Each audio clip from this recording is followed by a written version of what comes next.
Today is orchard day. Welcome back to the Secret Garden Homestead. Today is such an exciting day because we are starting phase 1 of our orchard. So it doesn't look like much, but Ryan spent the better part of 2 afternoons clearing out the space for the orchard. And you can see we've got a post here and then a string line that shoots all the way down to the fence. And then another post here and a string line that shoots all the way down. So this is the space that we're working with today. This is phase 1 of our orchard. Ryan did such a great job clearing out old trees. There were a ton of old raised beds. So we have marked out where the trees are gonna go. We're about to drop down some trees.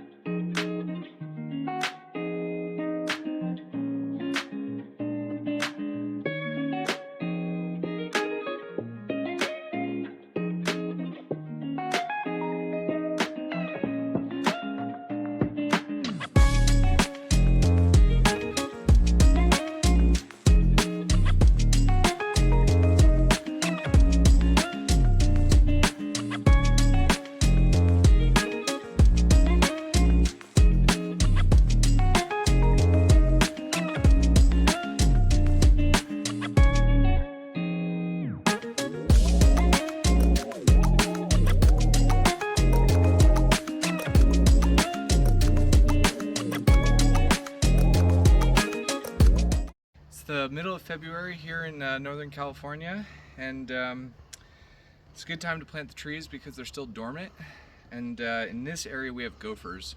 So what I'm going to show you today is how to plant a tree in a gopher cage. It's pretty straightforward. This is a 5-gallon gopher cage with about a 3-gallon tree container. So this is about a 1 to 2-year-old tree. What we want to do is get a little bit of native soil, so not potting soil or any sort of tree mix. Start at the bottom of the gopher cage. The reason that we want the native soil is that if you use really rich soil, you can actually make the trees tree bound because the trees will grow up into the native soil. We want them growing out into the ground.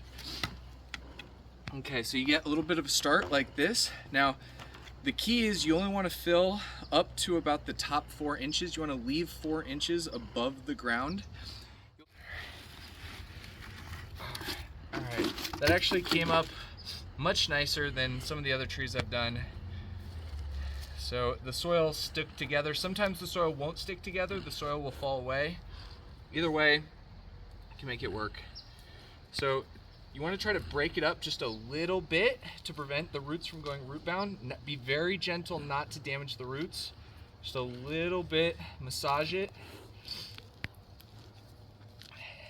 This will help the roots grow out instead of around. Massaging the soil slightly.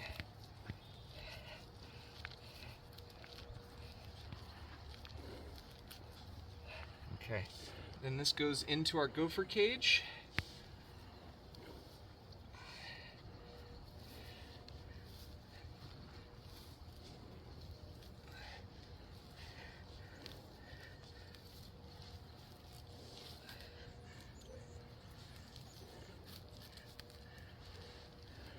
Like I said at the start, you want to leave about 3 to 4 inches above the tree line in the gopher cage, okay?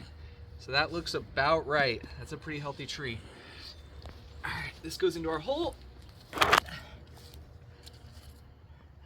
Then just fill it in. That's all there is to it.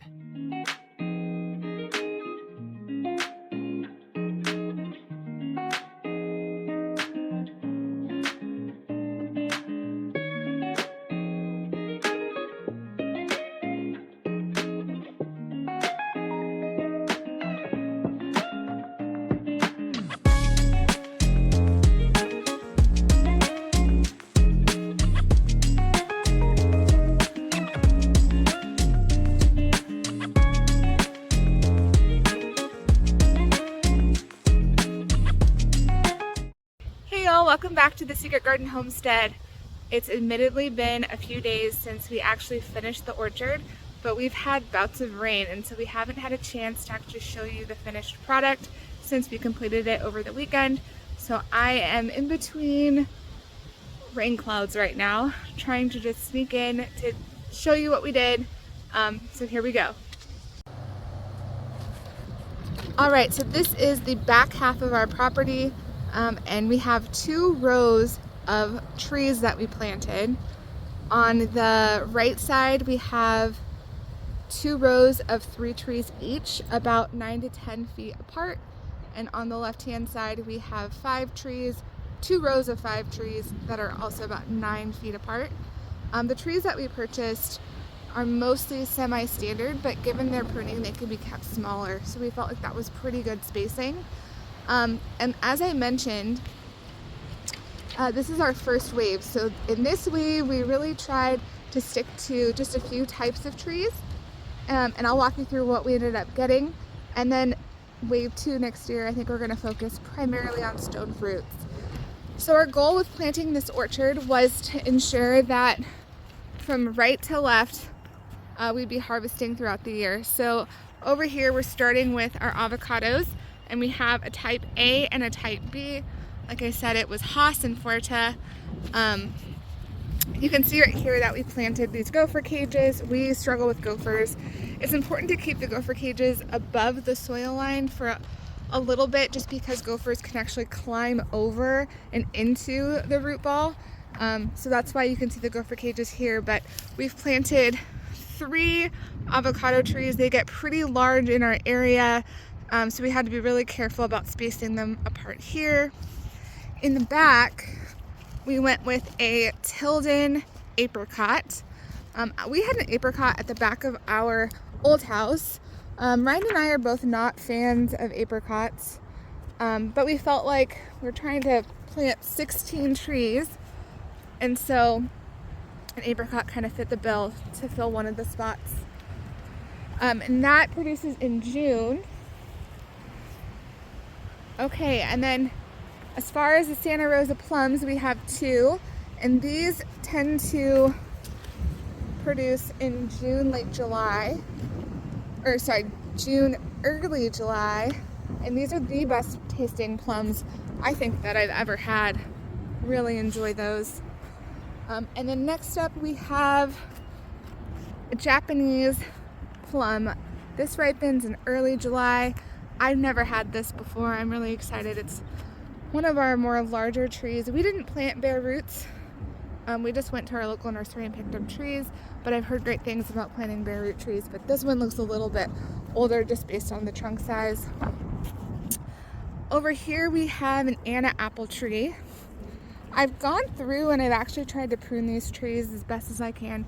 You can tell spring is almost here because we're finally starting to see the flowers come out, and the foliage come out. So we know that spring is coming, even though it just feels like it's forever away. Our Anna apple actually ripens, I believe, also in July. Next we have the Empire apple tree.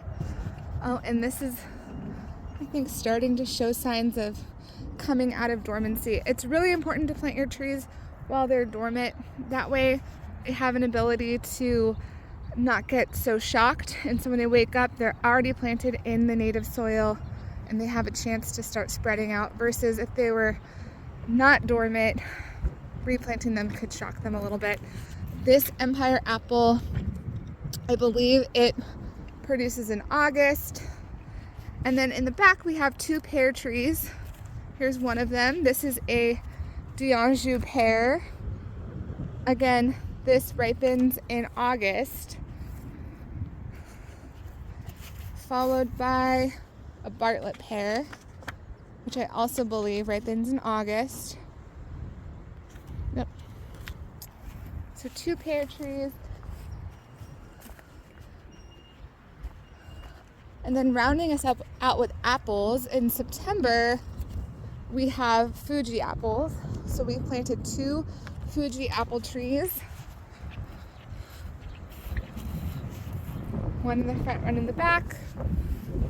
A persimmon tree. I don't know much about persimmons. I don't love them. I do like them dried, so we went with the gyro persimmon. another Fuji apple tree. And then lastly, we have our 2 Granny Smith apple trees. Oop.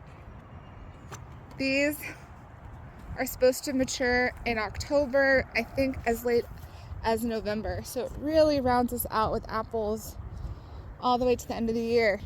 A really fun thing that we did over the weekend was we had each of our kids choose a tree that they wanted to have as their tree, and so it's going to grow with them. Both my daughter and son each chose a Santa Rosa plum tree. This was no surprise to me. We had Santa Rosa plum tree at our old house, and my kids absolutely loved those plums, and they devoured them. So they were like, this is my tree. Hopefully they don't think that they get all the fruit on that tree, because again, like I said, that plum tree is amazing. My daughter Madison went with the Empire apple, and then my son Maverick, we actually ended up planting the placenta from his home birth underneath the Anna apple tree, and so by default that's going to be his tree. It will just decompose in the ground, but we just felt like that was a special way to dedicate a tree to him. So thank you guys for watching. This is the first wave of our orchard. We're so excited. We're planning on planting trees for a few more years to come, probably getting upwards about 50 trees. I hope you guys have a wonderful day. God bless you, and we'll see you next time.